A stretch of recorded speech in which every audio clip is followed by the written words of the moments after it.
Un petit coucou par ici, j'espère que tu vas bien, que tu vas très bien même. L'authenticité, alors certains ont pu suivre sur les réseaux que j'avais fait un challenge et que c'était ce challenge de me montrer dans mon côté dingo, mon côté décalé, mon côté pas complètement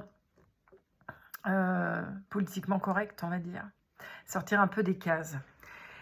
Et quand on a travaillé ce sujet-là, il s'avérait que la peur de se montrer telle que je suis, donc dans toutes mes facettes, parce que je ne suis pas que la nana rigolote, la nana lumineuse.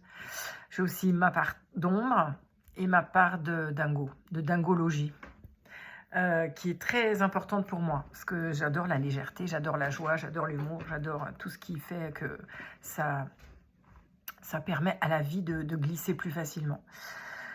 Et en fait, la plus grande peur, c'est de se montrer dans sa vulnérabilité, quelque part, cette zone d'humanité. Et finalement, quand on y repense, et en plus, j'ai demandé à avoir des critiques, et j'ai demandé vraiment à ce que les personnes puissent s'exprimer en fonction de ce qu'elles ressentaient face à ça. Et je n'ai pas eu de critique. Je n'ai pas eu quelqu'un qui aurait pu dire « Ouais, tu utilises ce poste-là pour te faire connaître, pour faire de la pub, c'est minable. » Ou je sais pas, t'as pas honte de te montrer comme ça. Enfin bref.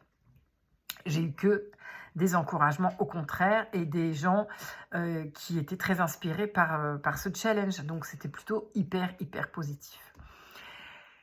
Et en fait, après réflexion, ce qui vient, c'est que si je me montre vraiment comme je suis, à cet endroit où je suis le plus humain possible, humaine possible, c'est aussi à cet endroit où je laisse passer toute ma part de imperfection qui prend forme dans ce que je suis au fond,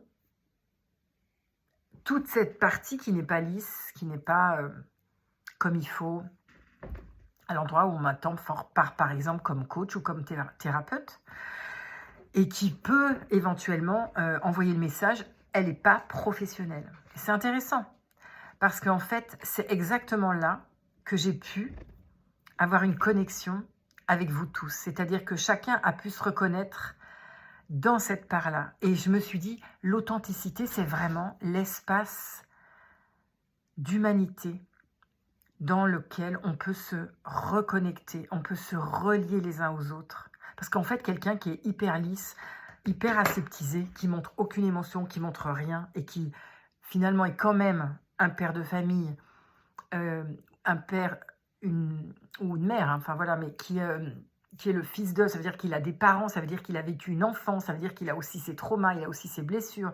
Ou elle, pour une femme, elle est maman, elle a passé des crises d'adolescence avec ses enfants, elle a ses peurs au boulot, elle a ses blessures partout, enfin voilà.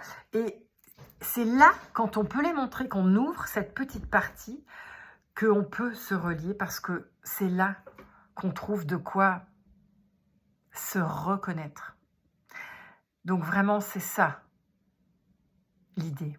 C'est se montrer tel qu'on est pour pouvoir être beaucoup plus dans un lien authentique.